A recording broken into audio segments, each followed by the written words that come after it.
All right, folks, welcome back to class. Hope everyone had a great weekend and is charged up and ready to go. We have a lab day today for most of the portion to continue class. Let's see, so let's sort of jump into the course logistics and recording. Let's see, so you do a git pull today from the mono repository. So most people should have, hopefully, Lab 6. Unfortunately, GitHub, I don't know if folks were using it this weekend, was up and down quite a bit. I don't know what's going on. But sometimes it's up, sometimes it's down. So if it's not available, you can't find Lab 6, then I did post a zip file on the web page.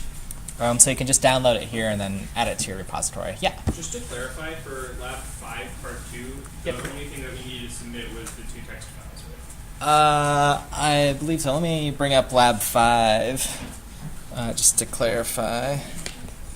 Let's see. Oh, let's see. So there's a process in the cache. Yeah, for Part 2, the simulator was just the 2 files, like a good trace and a bad trace. For Part 1, let's see, this is the forking. There was a little thing at the end here. Let's see. To write a small program that forked 3 times. Those were the deliverables. And then committing the source code for the examples to do. Were there any other questions or confusion on that? I guess last lab was a bigger one. If not, since GitHub was sort of up and down, you have till midnight tonight to get Lab 5 in. I answered that on, someone asked on Piazza, so that's for everybody, because that's something out of our control. Okay, so do a git pull when you get a chance today or before we start the lab. Homework 5 will be due October 29th, so today's the 22nd. It's been out for a few days, but it's going to be on building your own memory allocator. Okay, so that's what today's lab will sort of help prep us for. In a little lecture all day beforehand.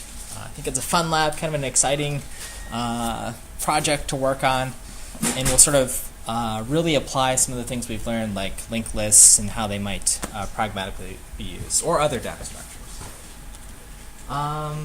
Any questions on course logistics for where we're at and where we're going?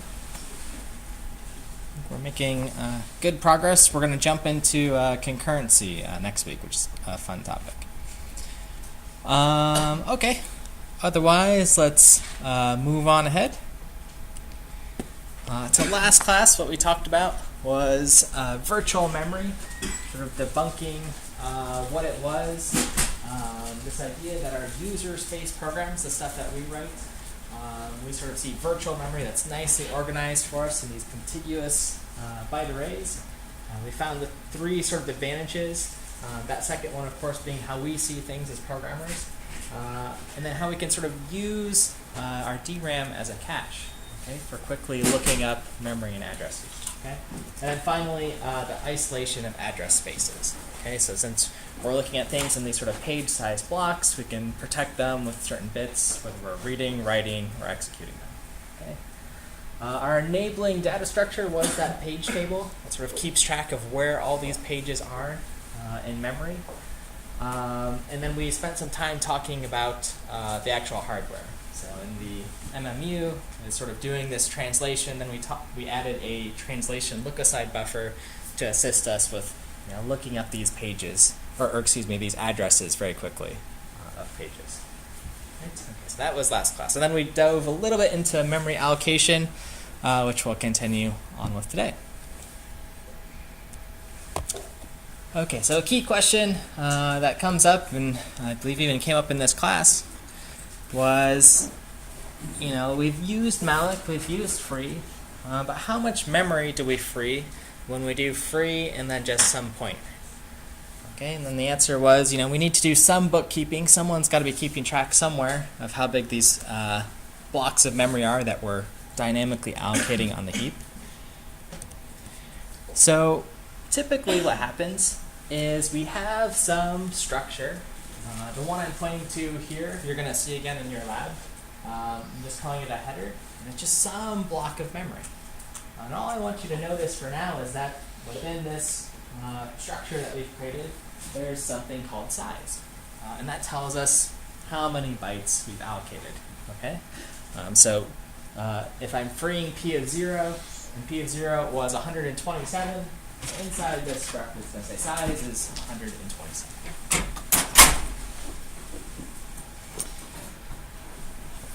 Now, again, this chunk of code I'm showing, you're going to see it again, but there's some new C concepts. There's this thing I'm going to point out. It's called a union up here, which we haven't used. It's sort of like a struct in a way, but it's a little bit different. So I get to investigate what a union is, and really just a way to structure data such that it stores one data type at a given time.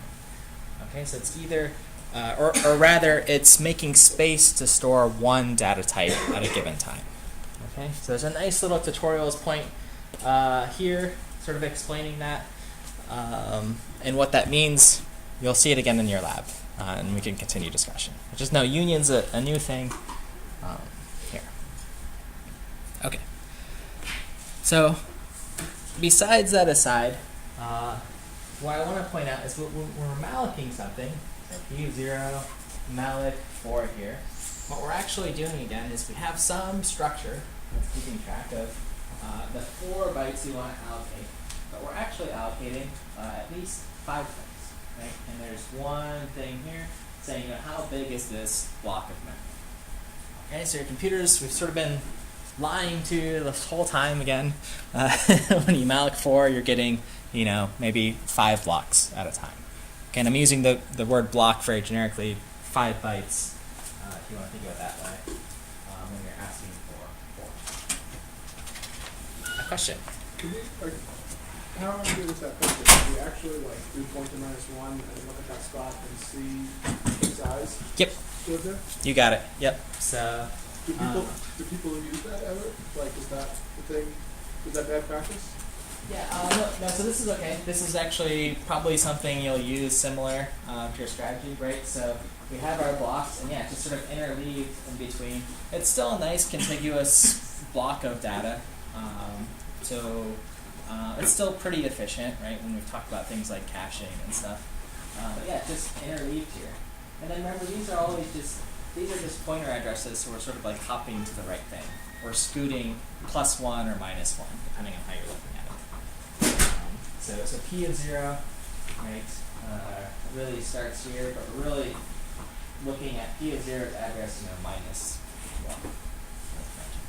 Everyone sort of get that point? We're just sort of offsetting by 1 from where p of 0 really starts, the actual data that we want. There's this little header in front of all of our data. Okay. So what this also means is, if we want to free something, free some memory, right? So in this diagram, instead of doing malloc, I need to do free p of 0. I actually need to iterate through here and find out, what address is p of 0 in all the memory that we have. Okay, so that's some traversal that we have to do. So I want to talk about sort of the different strategies we have that you can use for your memory allocator homework. Okay. So, the first thing is all these strategies have to do with just keeping track of your memory. Okay? So this is sort of strategy 1. You just sort of keep track of everything in this giant, linked list structure.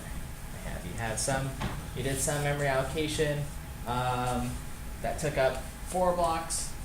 We need 5. Now we know there's this extra byte here, and then we sort of mark it as either available or unavailable, right, if it's filled in.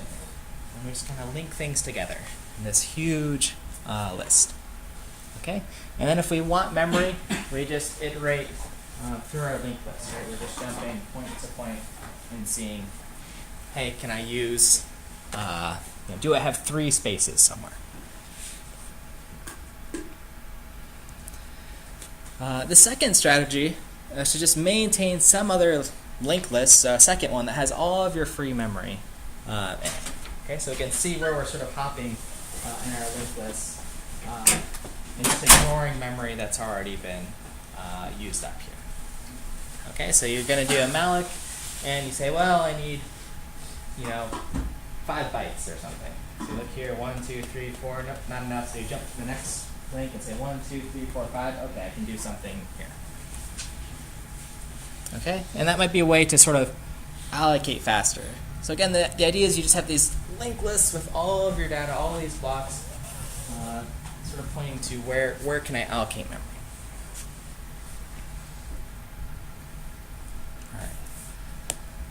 Yet 2 more strategies, right? Sort of building on top of those is this idea that you can have separate free lists that sort of point to where free memory is that you can allocate 4 different sizes.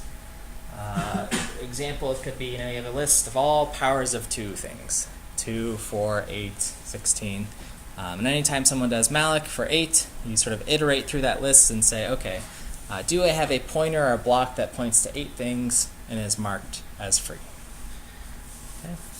And then you can go further with that and sort of maintain a linked list or just sort your linked list.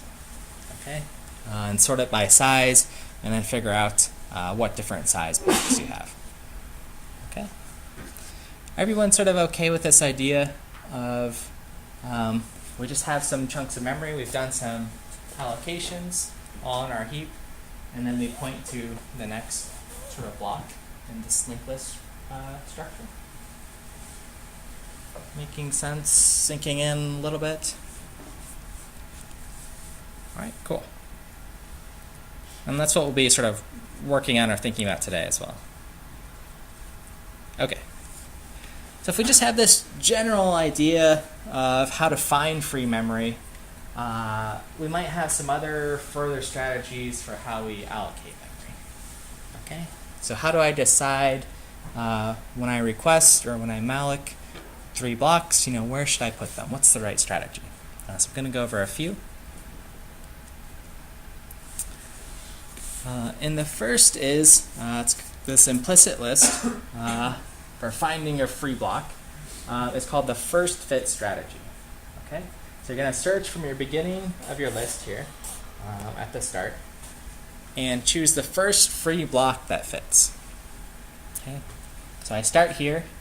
The programmer says malloc 2 or something, and it's going to look here and say, well, these ones are colored in, so they're being occupied. So jump to the next spot. These ones are colored in. Can't use these either, etc. But then it's going to eventually jump here and say, hey, I found 2 blocks here, or at least 2, so I can malloc and point to this data, and use that. Okay, and this takes linear time, right? I'm searching through the entire list. So for however many allocated blocks I have, I've got to look at every single point and see, do I have enough for 2 blocks?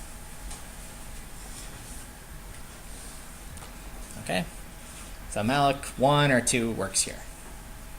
Okay, and remember I filled in 2 blocks because one of these is the payload, the data, and then this is the header that says, hey, this is 1 byte worth of data.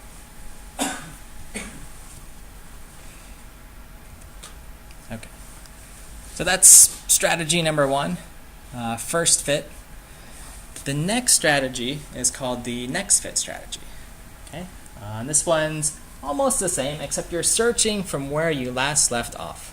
Right, because I've sort of done this work of looking through a list, but now I start here. This is the last place we allocated memory successfully. So now if the programmer requests 1 byte, they're going to start looking here, and then jump here, and if they don't find it, they'll start at the front of our list and kind of search again. Yeah? What if memory was freed and wouldn't it be faster than to start from the beginning? Okay, so you're saying if I freed this at some point, and I'm using this next fit strategy, I guess, I still have to do like a full traversal.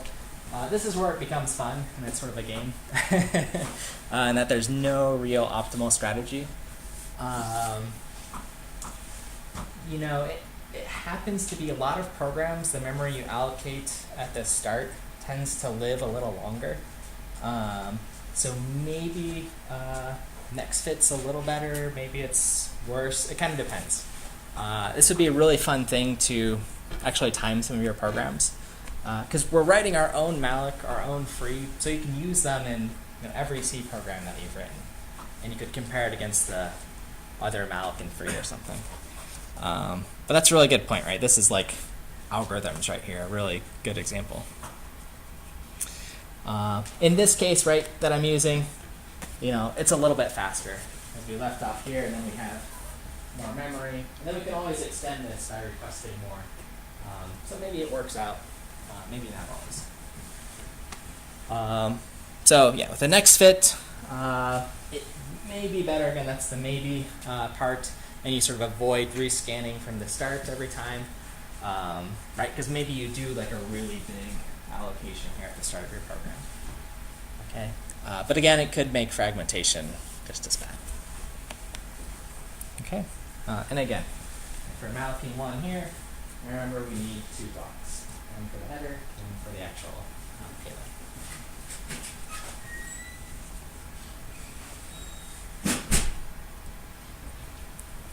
Okay, strategy number 3. This is the best fit strategy. We're going to scan these blocks and try to find the optimal place where something fits. Okay, so you're going to scan the block that fits the best, fewest bytes left over. And the goal is, again, that this sort of minimizes fragmentation. Fragmentation, again, being that idea that there's a bunch of like unused small pieces here. We're trying to avoid that. Okay, that's wasteful of our resources. So best fit tries to solve that. And again, I've got the note here. It's typically slower than our other strategies, first fit or even next fit, because I need to look through everything and find sort of an optimal position. Okay, so for best fit, I might start here. I'm trying to malloc 1 byte. It works here, so I sort of find and remember and say, okay, there's a spot here that works pretty well, and I've got enough free memory there, so I could allocate. But it also works here, and it works better. So there's less fragmentation, right? So I put 1 here, 1 for the header, 1 for the payload, and no fragmentation. Versus if I had just gone with the first fit strategy and said, aha, it fits here, I'd be wasting 1 block here. Because I can't do anything with this 1 later. All right, everyone okay with those 3 strategies? So there's first fit, find a place memory fits anywhere. Next fit, same rule, find something that fits anywhere, but start where you left off. And then the best fit, try to find an optimal strategy. Yeah. Can you say what malloc does for like when we compile with other compilers? Do we know? Malloc tries to do some sort of best fit. It has some heuristic, right? So even in this case, right? Let's say I'm doing, I guess this one's kind of contract, right? Because there's a couple of choices you can make. It can either say, hey, this is good enough, because maybe this list is really long, and we'll just waste one, not a big deal. Maybe it'll say, just extend this, request more memory for our process, more pages. Malloc's a pretty good general purpose allocator. It's trying to it's doing some combination of what's really fast. So it is doing some additional bookkeeping. For example, let's go to sort of a bookkeeping strategy of like maintaining other lists that are maybe really tiny that it can fit things in, or like big lists that have already been done. It's pretty cool. We can actually look at it. I think I linked it in the lab or the homework. Maybe so you can take a peek at some of the. It's complex, but we can read it, so that's why it's been shared. And it's trying to be good for general cases. Yeah. What about writing something like a defragmented? Mm-hmm.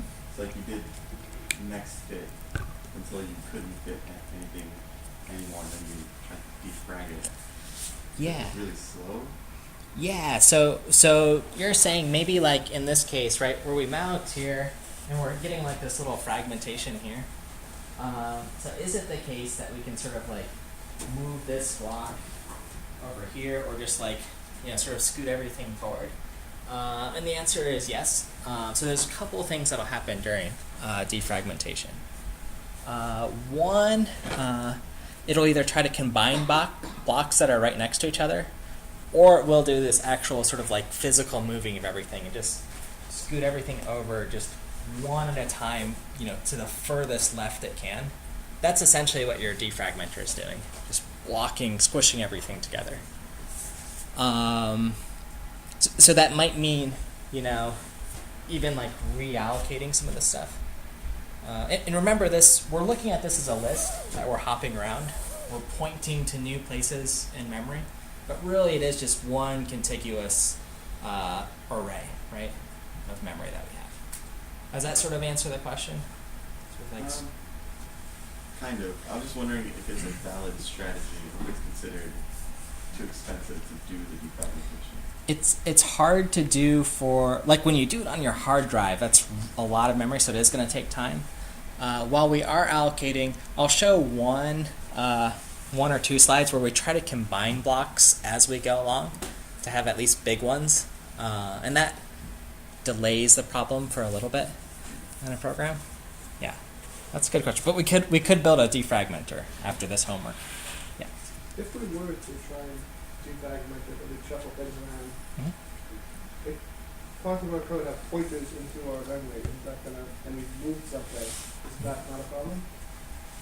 Yeah, let's see. So this does require like some sort of copyright where we have to be careful. Right, I can't just like move this pointer over here, right? I have to bring the data along with me. Yeah, but like, you don't know kind of everywhere in your code that someone has a pointer into the memory. So if you moved everything around, everything out, right? That's true. Yeah. Okay. So yeah, I don't know if I have a pointer explicitly at this address and then I defragment, right, by moving things. Yeah. That could shuffle, right? If I have two pointers pointing to the same place, this is one of the troubles with C, right? And I move something else. So yeah, we have to be careful. If the block's marked as free, maybe we're okay, but again, yeah, we have to be super careful. Yeah, cool. All right. Okay, so we have three strategies: first fit, next fit, best fit.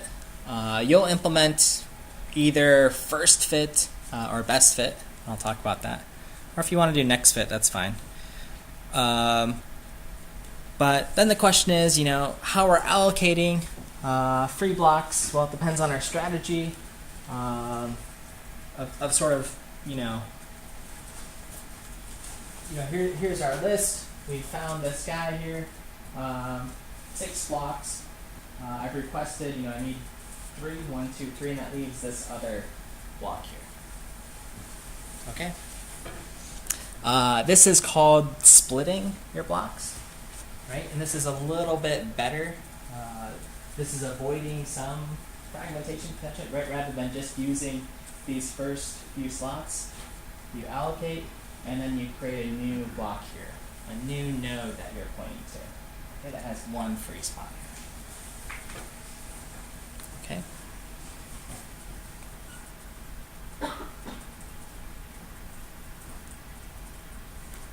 Okay. When we free a block, okay, so I've done free of, P or whatever. So I'm freeing this guy. All I'm logically doing is marking in my linked list that this is available now. This is available, and this is a block the size of, 4, and I can malloc for 3 here. Okay. So just to sort of run through it, I've called free P. I'm looking through my list to see, okay, where is P? Oh, it's right here. Okay, set a little Boolean value here that says free P. Now this is available in my free list. Okay. But isn't P a pointer into memory? So it wouldn't be pointing to the 4, it would be pointing to the box after it, like the first box of what we've, allocated. So wouldn't we say, we could just go directly to, get the header file, or if you did not file, get the header at, P minus 1 or some offset, and that would give us something? Yeah. So this P, this is either, depending on how consistent we're being, this is either going to be a +1 or -1, depending on where we fall. Yeah. So let's see. I guess I should maybe put P here, and then free P -1 or something. Where our data is. Yeah. That's most accurate on this side. Here and then here. Yeah. So you're just getting confused. So you assign 3 bytes of data, Mhm. and it takes up 4 blocks, right? So Correct. So do you assign the first block as an indicator of the 3 blocks of data after it, or the last block before the 3 bytes of data after it? Always, yeah. Well, in our strategy, the first block is that header block, and that'll always have the structure with some field that says size is 3, or whatever. And that means all the next 3 blocks pertain to that. But then, so when those blocks are taken, then the total memory chunk being 4 bytes because you're occupying 1 extra byte of data to store how many bytes of data are needed after that, right? Yeah, so this is 1, 2, 3, 4. So this would be for a malloc of 3 things. There. So C, basically, when we were doing all our assignments right now, when we did malloc, it was basically assigning 4 bytes of data. I mean, so if you're assigning 3 bytes of data, basically in the background assign 4 bytes of data for us. Yep, you got it. Yep. So it's always, that header is hidden from us. That's sneaking, yeah. So, this is when you already have some stuff initialized, but when you start out, it would just be one big block, and then you initialize however much and split it into 2 blocks, and then... Yeah, so when our programs start off, we're given some heap space, some tiny amount. Let's say, I think it's in the range of a few kilobytes or something. But just this huge block, right? That's our in our program stack that we've been showing, where there's a stack and then there's the heap on top. Let's just say it's 100 bytes or something. That's what this is, 100 empty boxes given. And then if you free if you free a block, should you see if the next block is freed and then merge them? Yep. So yeah, in this case, this one's free and this one's free. So if we're trying to be efficient, again, right? Because when I look at this list, I just see this as 3 blocks available, 3 unavailable, 3 available, 1 available. Ideally, right, we want some more flexibility. So logically, both of these blocks are freed here. Could combine into a block of 6. You got it. And this sort of goes back to the defragmenting as we go. In a way. This gives us more flexibility later. If we need a block that's 1, 2, 3, 4, we can do it, or 5. We don't have to keep requesting or anything. Okay, so that's a suggestion to sort of coalesce those and combine blocks. I don't believe that's a requirement for the homework.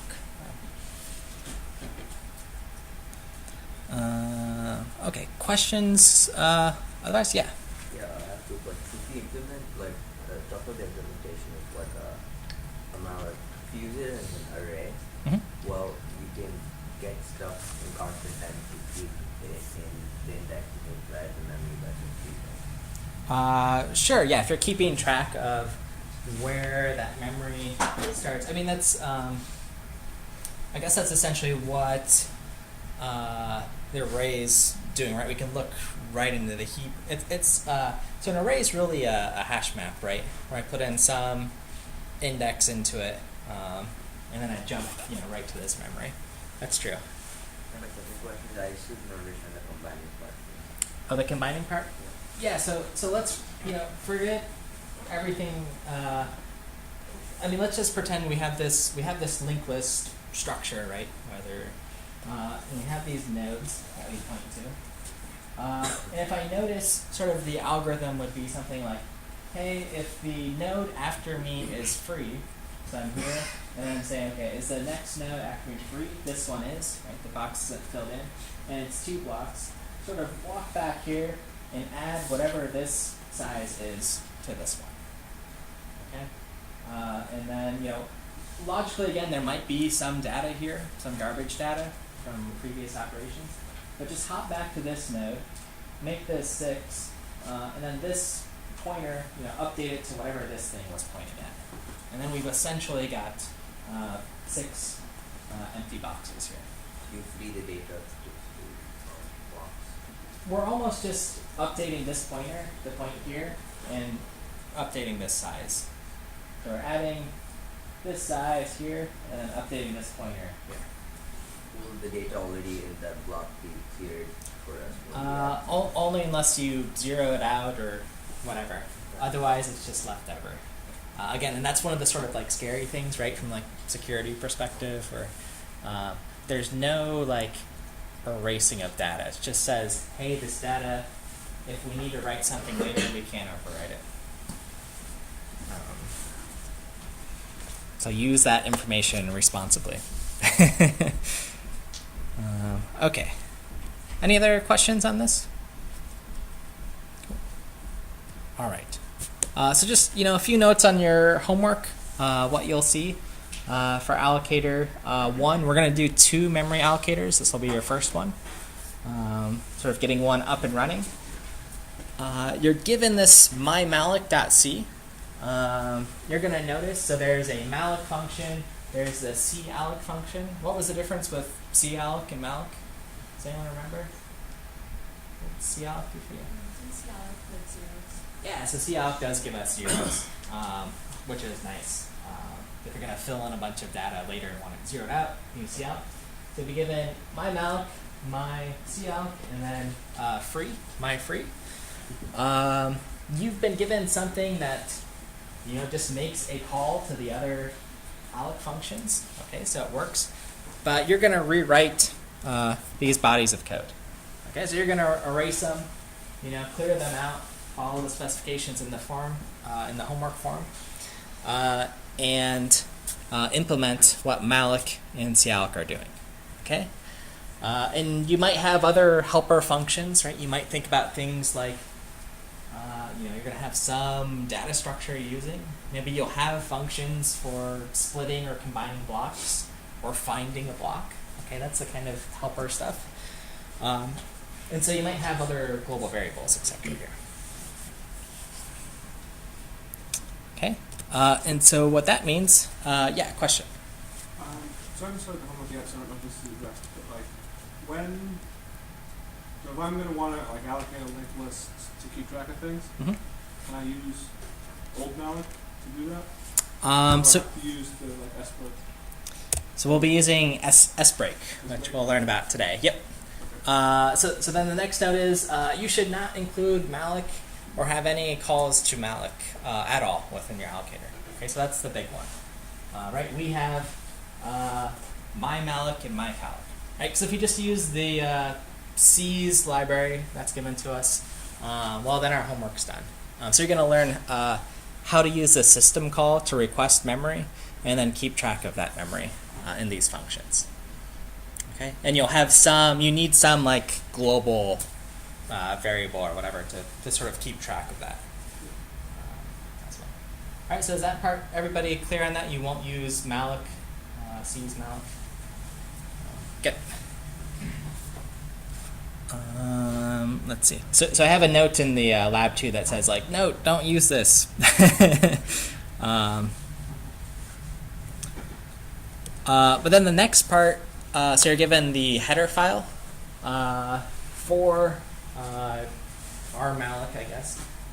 And you'll notice, just for what's going on, is we have this malloc, these pound defines, right? So we talked about the preprocessor defines basically a textual replacement of something. So anywhere in a piece of code where there's malloc, it's replaced with our malloc, my malloc. Right, so if I'm testing this on your code to see if it works, right, I want to run some program, I'm basically using this interface. And this was called compile time interpositioning. If you remember, we did the link time interpositioning and compile time interpositioning a few labs ago. That's this idea. We're just saying, hey, when you compile, make sure, replace everything malloc with our mallocs. And that's how I'll test your code. Yeah. We're allowed to use any system calls, right? Any system calls are fine. Okay. Yeah. And then also, would it be appropriate to look at the source code for malloc and free, or would that? Actually, I think since I've posted, it is appropriate to look there. It's open source, cited if you find something interesting. Okay. Yeah, I think that could be good value, actually. So you're free to look at malloc. I'll make that announcement to the other class too. Trying to think what else. It might give you some good ideas for the next homework too, when we're going to build on top of this. Any system calls are fair game. The only one we really need is sbreak, which we'll learn about today, which just extends our heap and makes it bigger by some amount of bytes. Other questions on this? Cool. Okay, so for your homework, you can choose what strategy you want to implement. First fit allocator earns you 95 out of 100 marks, and best fit potentially earns you all 100. Okay, so just going a little further there. So A is possible on either strategy. First fit's a little easier to get right, and then best fit's an extra step. Make sense? Yeah. Do you think it's worth trying to do first fit? Is a lot of it transferable? Yeah. Yeah. So basically, if you can do first fit, right, that's just starting at the start of your structure, looking. Best fit is starting, looking, and then maybe going back to say, okay, well, this was the best for whatever your sort of heuristic of best is. Yeah. So it's one extra step. First fit, working, and then everything's transferable. Is it dynamic? What's that? Is it like dynamic programming? Nope, don't even have to do that. Just have some heuristic for what the best fit is. Meaning, Say that the best fit is the first fit. that could be, yeah. Then that's fine. We'll have enough case. We'll have at least one case where that will not be true. I should say. If you want to do something crazy with dynamic programming because you're learning about that in algorithms and that's exciting, go for it. If you want to do a machine learning, allocator or something, we only have a week, so don't do that. But if you get first fit, I think you can get best fit as well. Other questions about that? All right. Okay, so this is from our previous warm-up. If you want to build a disk defragmenter, you'll sort of know how. You'll have an idea about moving these blocks. Again, what this visualization is, just all of our virtual pages, and sort of how to reorganize. Okay, and with that, we'll move to the lab. So let me show you what you're doing for the lab. We have exactly an hour. For allocators. So in this one today, we've got, I believe, 5 parts. One, just a review on malloc, calloc, and free. You can try out and have a working example. Second part, there's a little bit of reading to do. It's about it's 2 pages, about 5 minutes worth. This is from the C programming language, the K&R book. So I've sort of included it here. And it'll have, again, sort of another words like, what's going on with a memory allocator? Just so you can see that. And then I want you to, after you've read that, discuss and write a sentence or two just in this document with your partner about what this like typedef long align thing was. Again, that showed up in the that union data structure that I showed. So you can sort of investigate, talk with your partner, make sure you understand what that is. Part 3 is our allocator building blocks. So these are our system calls. S-break being the big one to check out. That's the only one we really need. And if you look at sort of description, it changes the data segment size. It can be read as changes the heap size or extends it. mmap is another system call you could use, which gives us like a page of memory at a time. That's optional. mloc's another just memory function. Okay, and I want you to discuss with your partner some of these questions here. Again, in a sentence or two answer. And then part 4, again, is sort of a nice starter for the homework. It's the simplest memory allocator. Okay, so your sort of first allocator showing how to use S-break. So it's highlighted here. And it's a very silly memory allocator, and then it just gives you memory over and over again. Okay, there's no sort of bookkeeping, so there's a little problem here. And I want you to discuss with your partner what sort of data structure you might use to bookkeep and do things, right? The things we've talked about, but have some strategy you work through. There's another little discussion here that you'll fill in about like, will Valgrind help you? You'll discuss that. And then finally, so I actually want you to program this. This is one of the deliverables to run this program, commit it to the repo in an sbreak.c file. But to actually run this with a program called strace, which traces system calls. Okay, so it'll show you which system calls are being made, just so if you didn't believe me what this break command's doing. And I'm asking you, how many sbreak calls do you see? The system trace is a pretty powerful tool, kind of fun to know about.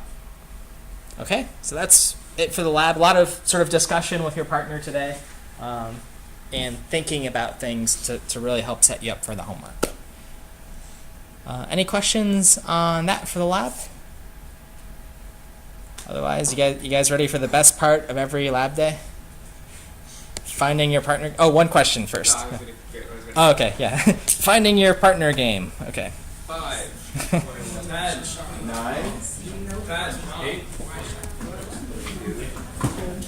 28. 35. 9.